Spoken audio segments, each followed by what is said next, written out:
नमस्कार दोस्तों, आपके अपने चैनल में आपका स्वागत है। हमारी आज की कहानी है एक नई पहचान, इमोशनल हिंदी कहानी। तो चलो दोस्तों, शुरू करते हैं। सुबह सुबह शांतिधाम वृद्धाश्रम में बैठी शालिनी जी की नजरें आश्रम के बड़े से लोहे के गेट पर किसी शिकारी की तरह टिकी थी। हर गुजरती गाड़ी की आवाज पर उम्मीद की एक नई कोपल फूटती और अगले ही पल चेहरे पर मायूसी छा जाती। पूरा एक साल होने को आया था उन्हें इस वृद्धाश्रम में आए हुए। एक साल पहले आज के ही दिन उनके पोते के चौथे जन्मदिन पर बेटा बहू ने जोरदार पार्टी दी थी। घर मेहमानों से भरा था। शालिनी जी को क्या पता था कि वह उस घर में उनकी आखिरी खुशी थी। पार्टी के हफ्ते भर बाद ही बेटे उमेश और बहू सुचिता ने विदेश घूमने जाने का प्लान बना लिया था। माँ, हम लोग 1 महीने के लिए यूरोप जा रहे हैं। अब तुम घर पर अकेले कैसे रहोगी? तुम्हारी देखभाल भी ठीक से नहीं हो पाएगी। उमेश ने बड़ी चिंता जताते हुए कहा था। बस 1 महीने की तो बात है। तुम शांतिधाम वृद्धाश्रम में रह लो। वहां तुम्हारी उम्र के लोग भी हैं। मन लगा रहेगा। हम आते ही तुम्हें सबसे पहले घर ले आएंगे। शालिदा जी ने मन मारकर हामी भर दी। चलो बच्चे, घूम आएंगे। सोचकर उन्होंने अपना दिल समझा लिया था। लेकिन जब बेटा बहू घूमकर वापस आ गए तब भी उन्हें लेने कोई नहीं आया। हफ्ता बीता तो शारदा जी ने खुद फोन मिलाया। अरे माँ, वो हम आते ही घर की मरम्मत का काम शुरू करवा दिया। तुम्हें तो पता ही है दीवारों में कितनी सीलन आ गई थी। अब काम चल रहा है तो धूल मिट्टी और शोर में तुम्हें तकलीफ होगी। बस ये निपट जाए फिर तुम्हें इज्जत से घर लाएंगे। मरम्मत का वो काम फिर कुछ समय और खा गया। देखते देखते 3 महीने गुजर गए। आश्रम में उनकी हम उम्र औरतें उन्हें पहले ही समझा चुकी थी। शारदा बहन, खुद को धोखा मत दो। ये सब बहाने हैं तुम्हें यहाँ रखने के। अब कोई नहीं आएगा। पहले तो शारदा जी का मन लड़ने को दौड़ता था। मेरा रमेश ऐसा नहीं है, वह खुद को दिलासा देती। पर जब महीने गुजरते गए और फोन पर भी बहानों के सिवा कुछ ना मिला तो उनका विश्वास भी रेत की तरह मुट्ठी से फिसल गया। उन्हें यकीन हो गया कि अब उन्हें लेने कोई नहीं आने वाला। हर रविवार सुबह शारदा जी तैयार होकर गेट पर टकटकी लगाए बैठी रहती।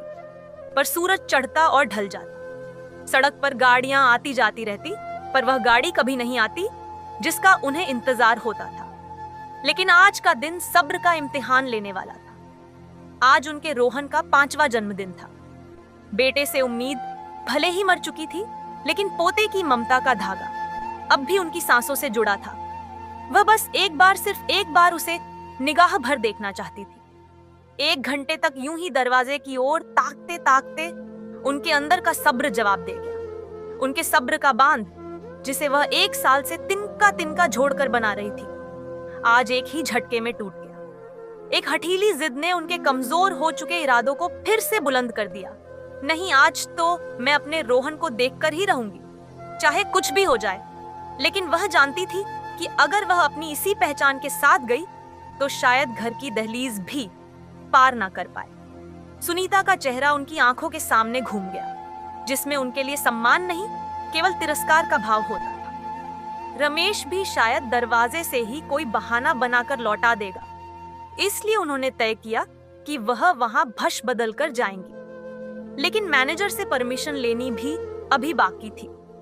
उन्होंने मैनेजर के दफ्तर का दरवाजा खटखटाया।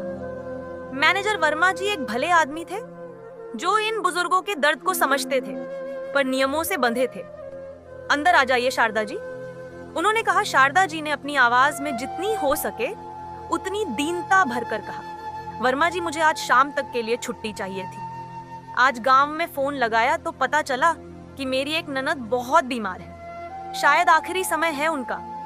झूठ बोलते हुए उनकी जुबान लड़खड़ा रही थी और आत्मा कांप रही थी। जीवन में उन्होंने कभी किसी से छल नहीं किया था, पर आज वह अपने ही बेटे से मिलने के लिए झूठ का सहारा ले रही थी। वर्मा जी ने उनकी आंखों में झांका। उन आंखों की गहराई में एक ऐसी विवशता और दर्द का समंदर था जिसे देखकर वह न नहीं कर सके। उन्होंने एक रजिस्टर आगे बढ़ाते हुए कहा, ठीक है शारदा जी, यहाँ दस्तखत कर दीजिए और शाम होने से पहले लौट आइएगा। जी ठीक है कहकर वे वापस आ गए। अब उन्हें अपनी पहचान को अपनी ममता को, अपने मान होने के अस्तित्व को कुछ घंटों के लिए दफन करना था। शारदा को पीछे छोड़कर एक ऐसा रूप धरना था जिसे कोई पहचान ना सके। यूं तो चिंता और अकेलेपन की दीमक ने उनके शरीर को अंदर से खोखला कर दिया था। उम्र ने जो झुर्रियां चेहरे पर नहीं दी थी, वे इस 1 साल की पीड़ा ने माथे पर उकेर दी थी। कभी भरा पूरा लगने वाला उनका चेहरा अब पिचक गया था। गालों की हड्डियां उभर आई थी। सिर पर चांदी की परत अब इतनी घनी हो चली थी कि केवल कहीं कहीं ही काले बालों की लकीरें झांकती थी। वे अब पहले से कहीं ज्यादा बदली हुई नजर आती थी, परंतु फिर भी वह कोई जोखिम उठाना नहीं चाहती थी। उन्होंने कांपते हाथों से अपनी ट्रंक खोली। उसमें उनकी गिनी चुनी साड़ियां थीं जो रमेश यहाँ छोड़ गया था। उन्होंने अपनी सबसे पुरानी, सबसे फीके रंग की सूती साड़ी निकाली, जिसका नीला रंग धुल धुल कर लगभग सफेद हो चला था। उन्होंने वह फीकी सी साड़ी पहनी, लेकिन थोड़े अलग तरीके से। फिर उनका ध्यान अपने चश्मे पर गया। यह चश्मा, यह उनकी पहचान का हिस्सा था। इसी चश्मे के पीछे से उनकी आंखों ने रमेश का बचपन देखा था। उनके चश्मे से बेटा बहू उन्हें पहचान सकते थे। इसीलिए वे अपने कमरे के साथ वाले कमरे में चली गई, जहां गंगा जी रहती थी, जिनका हाल ही में मोतियाबिंद का ऑपरेशन हुआ था। अब वो अपना पुराना चश्मा नहीं पहनती थी। उन्होंने गंगा जी से उनके पुराने मोटे कांच वाले और काले फ्रेम के चश्मे मांग लिए। गंगा बहन, जरा अपना पुराना चश्मा देना। मेरी आंखों में कुछ चुभ रहा है, धूप में देखने में तकलीफें होगी। गंगा जी ने तुरंत वह चश्मा दे दिया। जैसे ही शारदा जी ने वह चश्मा अपनी आंखों पर लगाया, दुनिया धुंधली हो गई। पर शायद यही जरूरी था। इस धुंधल के पीछे उनकी ममतामयी, जानी पहचानी आंखें लगभग छिप गई। उन्होंने आईने में खुद को देखा। आईना भी उन्हें पहचान नहीं पा रहा था। ये कोई और ही औरत थी, थकी हुई, हारी हुई, दुनिया की ठोकरें खाई हुई। उन्होंने अपनी कमर को जानबूझकर थोड़ा और झुका लिया। चाल में एक लाचारी का भाव ले आई और सिर पर साड़ी का पल्लू डालकर उसी पल्लू से आधा चेहरा ढक लिया। अब वह शारदा जी नहीं थी, रमेश की मां नहीं थी, रोहन की दादी नहीं थी। वह एक बेनाम बेपहचान औरत थी जिसे दुनिया की भीड़ में कोई नहीं देखेगा।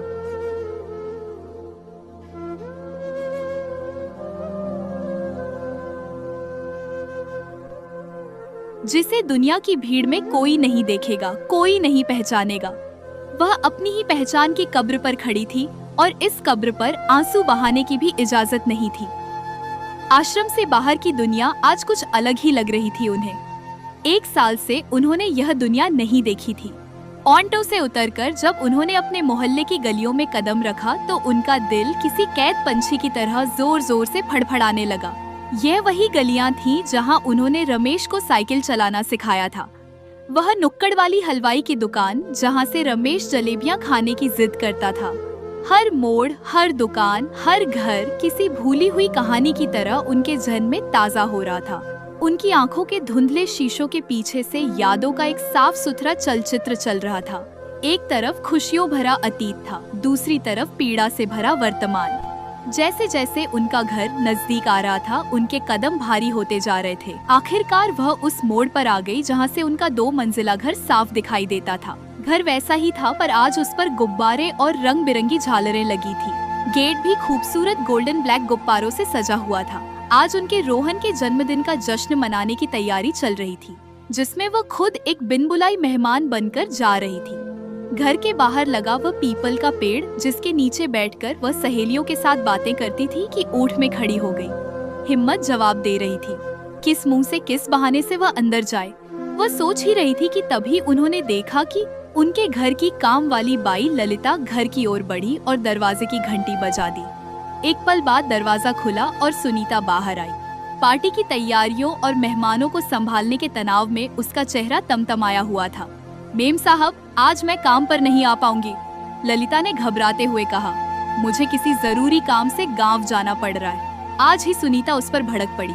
तुझे आज ही सारे जरूरी काम याद आ रहे हैं। घर पर ढेर सारे मेहमान आने वाले हैं और तू छुट्टी मांग रही है। मेम साहब, जाना बहुत जरूरी है, वरना मैं कभी छुट्टी ना करती, ललिता ने अपनी आवाज में मिन्नत भरते हुए कहा। आप आज के लिए कोई और इंतजाम कर लीजिए। कोई और इंतजाम? सुनीता का पारा चढ़ गया। मैं कहाँ से लाऊं इस वक्त किसी को? एक काम कर, अगर तू नहीं आ सकती तो अपनी सास को भेज दे, पर मुझे आज काम के लिए कोई ना कोई चाहिए ही। पेड़ के पीछे खड़ी शारदा जी ने सब कुछ सुन लिया। उनके कान सुन्न पड़ गए थे। ललिता ने एक पल सोचा और फिर बोली, ठीक है मेम साहब, अगर मेरी सास मान गई तो भेज दूंगी, पर उनकी भी तबीयत ठीक नहीं रहती। मैं जोर जबरदस्ती तो नहीं कर सकती, तू बस भेज दे। मुझे नहीं पता वो बीमार हो या कुछ भी हो। सुनीता ने झल्लाकर दरवाजा लगभग पटकते हुए कहा और अंदर चली गई। ललिता निराश होकर वापस मुड़ गई। एक पल के लिए गली में सन्नाटा छा गया। पीपल के पत्तों की सरसराहट के बीच शारदा जी सारी बातें सुन रही थी। किस्मत का खेल देखो, जिस घर में माँ बनकर जाने के सारे रास्ते बंद थे, उसी घर में एक काम वाली बाई की जगह खाली हो गई थी। नियति उन्हें एक मौका दे रही थी, पर उसकी कीमत उनका स्वाभिमान था। एक पल को उनका मन हुआ कि वापस लौट जाए। इस जिल्लत से बेहतर तो आश्रम का अकेलापन है। पर फिर धुंधले चश्मे के पार उन्हें रोहन का हंसता हुआ चेहरा दिखाई दिया। पोते के प्रति ममता ने उनके टूटे हुए आत्मसम्मान को समेटा और एक अजीब सी हिम्मत दी। उन्होंने अपने आंसू पोंछे। आज उन्हें अपने पोते को नजर भर देखने के लिए एक नौकरानी बनना था। वे पेड़ की ओट से बाहर निकली। उनके कदम जमीन पर नहीं, अपने ही स्वाभिमान की राख पर पड़ रहे थे। एके लंबी गहरी सांस ली और आगे बढ़कर दरवाजे की घंटी पर उंगली रख दी। घंटी की आवाज पर दरवाजा लगभग एक झटके से खुला। सामने सुनीता खड़ी थी, जिसका चेहरा तनाव और झल्लाहट से तमतमाया हुआ था। ललिता के इनकार ने उसके माथे पर शिकन की गहरी लकीरें खींच दी थी। कौन? उसका सवाल किसी तीर की तरह लगा। शारदा जी का कलेजा मुंह को आ गया। उन्होंने अपनी आवाज बदलकर धीरे से कहा, मैं शांतिबाई। उनका वाक्य पूरा होता उससे पहले ही सुनीता की आंखों में एक चमक कौंध गई। उसे लगा कि ललिता ने अपनी सांस को भेज ही दिया। उसके चेहरे पर चिड़चिड़ाहट की जगह एक स्वार्थी राहत छा गई। अच्छा अच्छा, समझ गई। भगवान का शुक्र है तू आ गई, मैं तो परेशान हो गई थी। सुनीता ने लगभग शारदा जी का हाथ पकड़ते हुए कहा। उसे उस झुके हुए चेहरे या उन धुंधली आंखों में झांकने की फुर्सत ही कहाँ थी। उसके लिए यह झुकी हुई काया महज एक समस्या का समाधान थी। दो हाथ जो घर का काम निपटा देंगे। वह उन्हें अंदर लगभग खींचते हुए ले गई और तेजी से दरवाजा बंद कर दिया। जैसे ही शारदा जी ने दहलीज के अंदर कदम रखा, घर की जानी पहचानी महक एक तेज झोंके की तरह उनसे टकराई। यह वही घर था जिसका हर कोना उनकी ममता का गवाह था। सोफे पर पड़े कुशन, जिनकी गैलाफ उन्होंने खुद अपने हाथों से सिली थी। दीवार पर लगी पूरे परिवार की वह बड़ी सी तस्वीर सब देखते दे वह रुआसी हो उठी। लेकिन फिर उनकी नजर अपने पोते रोहन को ढूंढने लगी। क्या हुआ? क्या देख रही हो? काम करने ही आई हो ना? तो वहां क्या कर रही हो? सुनीता ने कड़कती आवाज में कहा और फिर रसोई की तरफ इशारा करते हुए हुक्म देते हुए बोली, सुनो, पहले यह सारे गंदे बर्तन साफ कर दो। सिंक भरा पड़ा है, फिर सब्जियां काट देना। जल्दी करो, शाम को सब मेहमान आ जाएंगे। शारदा जी ने एक शब्द नहीं कहा। वह एक मशीन की तरह चुपचाप रसोई में चली गई। सिंक बर्तनों से लबालब भरा था। उन्होंने नल खोला और बर्तन मांजने लगी। तभी अंदर के कमरे से बच्चों के खिलखिलाने की आवाज आई और एक 5 साल का बच्चा तूफान की तरह दौड़ता हुआ बाहर आया। उसने नीले रंग की एक सुंदर सी शेरवानी पहनी हुई थी। जिसमें वह बिल्कुल किसी शहजादे जैसा लग रहा था। रोहन उसे देखकर शारदा जी वहीं जड़ हो गई। उनके हाथ रुक गए। उनका मन चित्कार उठा कि दौड़कर उसे अपनी बाहों में भर ले, उसके माथे को चूम ले और कहे, जन्मदिन मुबारक हो मेरे बच्चे। पर वह अपनी हैसियत जानती थी। वह दादी नहीं, शांतिबाई थी। वह बस दूर से उसे निहारती रही, अपनी आंखों में उमड़ आए आंसुओं के सैलाब को पल्लू के कोने में सोखती रही। रोहन उन पर एक नजर डाले बिना ही खिलौनों की दुनिया में मग्न दूसरे बच्चों के साथ खेलने के लिए बाहर बाग में भाग गया। वह एक पल भी नहीं रुका। उसने नहीं देखा कि रसोई में खड़ी एक बूढ़ी औरत की आंखें उसे ऐसे देख रही थी जैसे कोई प्यासा पानी को देखता है। रोहन उन पर एक नजर डाले बिना ही दूसरे बच्चों के साथ खेलने के लिए बाहर भाग गया। दोपहर में रमेश आया। वह फोन पर किसी दोस्त से बात कर रहा था। हाँ यार, शाम को जरूर आना। और हाँ, भाभी जी और बच्चों को लेकर आना, नहीं तो मैं नाराज हो जाऊंगा। ऐसा कहकर वह एक बनावटी हंसी हंसने लगा। उसकी नजर रसोई में काम करती हुई शांतिबाई पर पड़ी। एक पल के लिए, बस एक पल के लिए, उसे एक अनजाना सा अपनापन महसूस हुआ। उसकी झुकी हुई कमर और कद काठी में कुछ ऐसा था जो उसे अपनी माँ की याद दिला रहा था। पर अगले ही पल उसने इस ख्याल को झटक दिया, यह माँ कैसे हो सकती है? वह तो आराम से आश्रम में है। मैं भी क्या सोचने लगा। उसने अपनी ही माँ को नहीं पहचाना और मस्ती में फोन पर बात करता हुआ अंदर आ गया। शाम होते होते घर मेहमानों से भर गया। रमेश के दोस्त, सुनीता की सहेलियां, कुछ दूर के रिश्तेदार सब मौजूद थे। महफिल में महंगे इत्र की खुशबू और संगीत का शोर गूंज रहा था और शारदा जी उस शोर में कभी मेहमानों को पानी के गिलास पकड़ाती, कभी चाय नाश्ते की प्लेट। केक काटा गया। Happy birthday to you Rohan की धुन पर तालियां बजी। रोहन ने केक काटा और पहला टुकड़ा रमेश और सुनीता को खिलाया। शारदा जी दूर खड़ी यह सब देख रही थी। उनका दिल चाह रहा था कि रोहन एक बार उनकी तरफ भी देखे, पर उसकी दुनिया अपने दोस्तों और तोहफों में सिमटी हुई थी। तभी रमेश की एक बुजुर्ग आंटी कमला जी इधर उधर देखते हुए उन्हें पूछ ही बैठी, रमेश बेटा, सब तो है, पर तुम्हारी माँ कहाँ है? उनके बिना घर में यह उत्सव अधूरा सा लग रहा है। वह तो रोहन पर जान छिड़कती थी, कहीं गई है क्या? यह सवाल एक तीर की तरह लगा, पर रमेश और सुनीता इसके लिए पहले से तैयार थे। सुनीता ने अपने चेहरे पर एक कुशल अभिनेत्री की तरह चिंता और प्यार भरी मुस्कान सजाई और बोली, क्या बताए कमला आंटी, माँ जी तो तीर्थ यात्रा पर गई है। उनकी बरसों से इच्छा थी चारों धाम करने की। हम तो कह रहे थे कि बाद में चली जाइएगा, पर वह नहीं मानी। रमेश ने तुरंत बात को आगे बढ़ाया, जैसे यह एक डायलॉग पहले से ही तैयार हो। उसकी आवाज में एक झूठा गर्व और आत्मसंतुष्टि थी। हाँ आंटी, हमने तो बहुत मना किया कि इस उम्र में इतना कष्ट क्यों उठा रही है। पर वह कहने लगी, बेटा, तुम लोगों के लिए अपनी सारी उम्र खपा दी, अब थोड़ा पुण्य भी कमा लूं। पता नहीं कब बुलावा आ जाए। आखिर माँ की इच्छा से बढ़कर हमारे लिए क्या हो सकता है? हमने ही सारी बुकिंग करवाई है। अब 4 धाम यात्रा पर गई है, कुछ महीने तो लग ही जाएंगे वापस आने में। यह सुनते ही महफिल में वाह वाह की गूंज उठ गई। एक दोस्त ने रमेश की पीठ थपथपाते हुए कहा, यार रमेश, तू तो सच में आज का श्रवण कुमार है। आजकल के जमाने में कौन माँ बाप के लिए इतना सोचता है।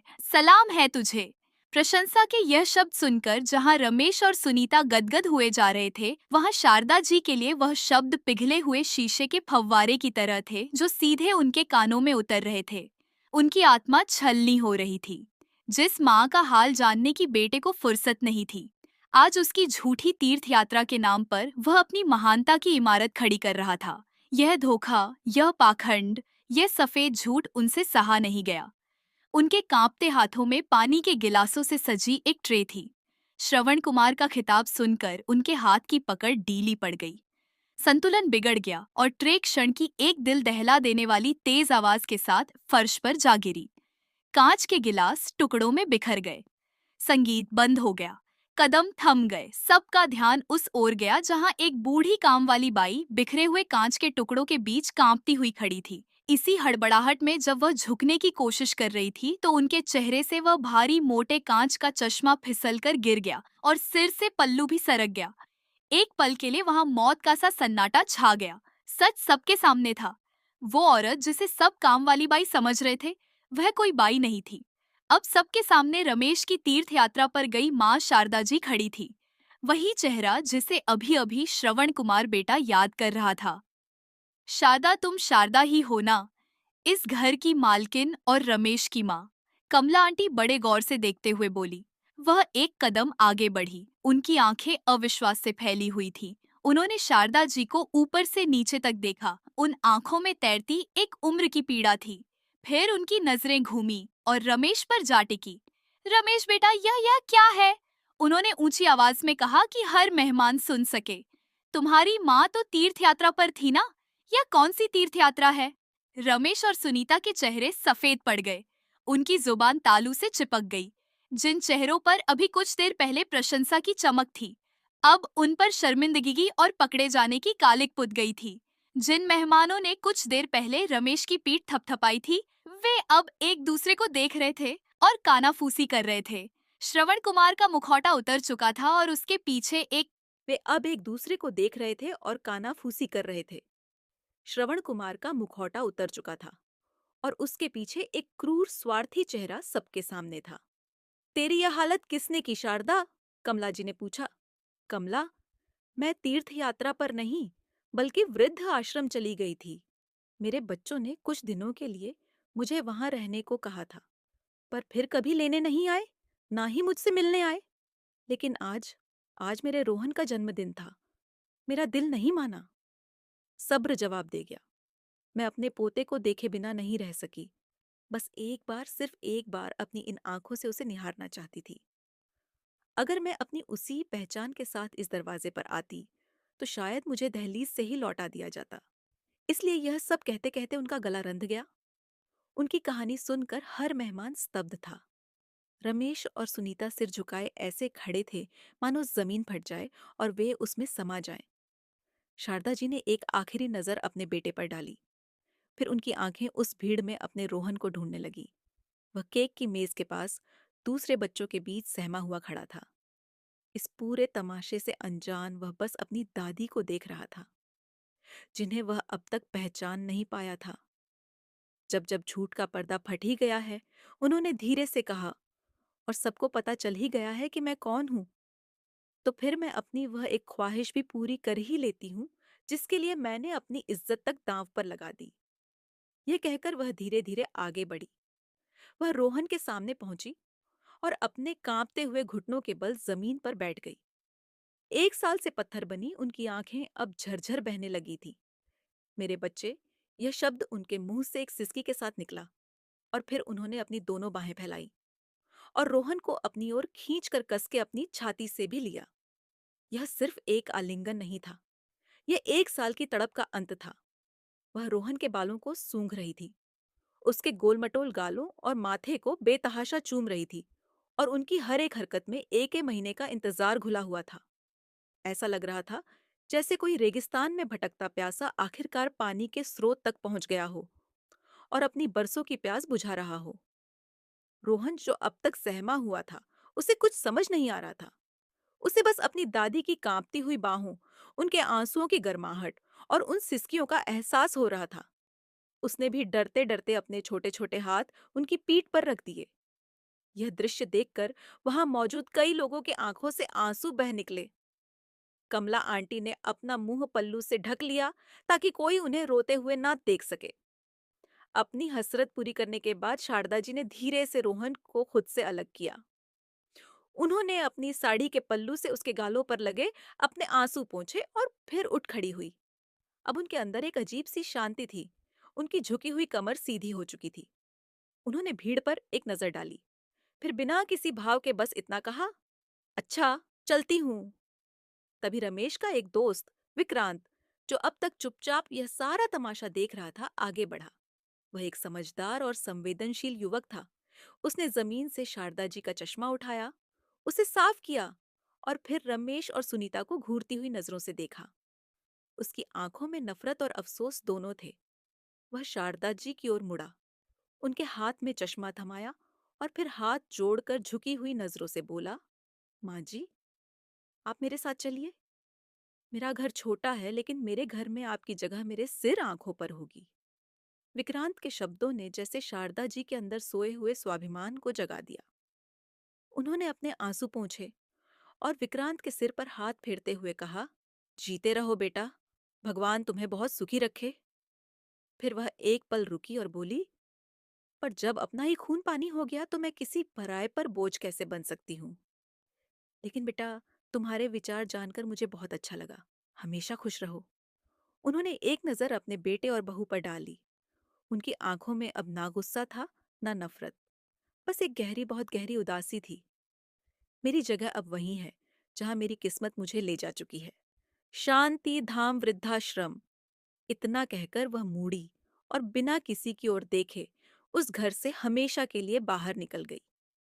उनके कदमों में अब कोई लाचारी नहीं थी, बल्कि एक ऐसी शांति थी जो सब कुछ खो देने के बाद हासिल होती है। उनके जाने के बाद श्रवण कुमार की उपाधि देने वाले मेहमानों ने शर्मिंदगी से सिर झुका लिया। एक एक करके सब ने रमेश और सुनीता पर थू थू करते हुए और लानते भेजते हुए घर छोड़ दिया। कमला आंटी ने जाते जाते बस इतना कहा, रमेश तूने अपनी माँ के साथ नहीं बल्कि इंसानियत के साथ धोखा किया है। भगवान तुझे कभी माफ नहीं करेगा। ये शब्द नहीं तमाचे थे जो रमेश और सुनीता के जमीर पर पड़े थे। इतना कहकर वह भी निकल गई। पीछे रह गया वह आलीशान घर। बिखरे हुए तोहफे, आधा खाया हुआ केक और फर्श पर पड़े कांच के टुकड़े, और उन सब के बीच खड़े थे दोनों पति पत्नी, जो आज आप खुद को जमीन में गड़ने जैसी स्थिति में पा रहे थे। तो दोस्तों, आपको क्या लगता है, शारदा जी ने जो फैसला लिया था क्या वह सही था? अपनी राय कमेंट में बताई। आप हमारे चैनल पर नए हो तो चैनल को सब्सक्राइब करें, क्योंकि ऐसे ही नए नए सच्ची कहानी आपको सबसे पहले सुनने और देखने को मिल सके। तब तक हमें इजाजत दीजिए। मिलते हैं नई कहानी के साथ। धन्यवाद।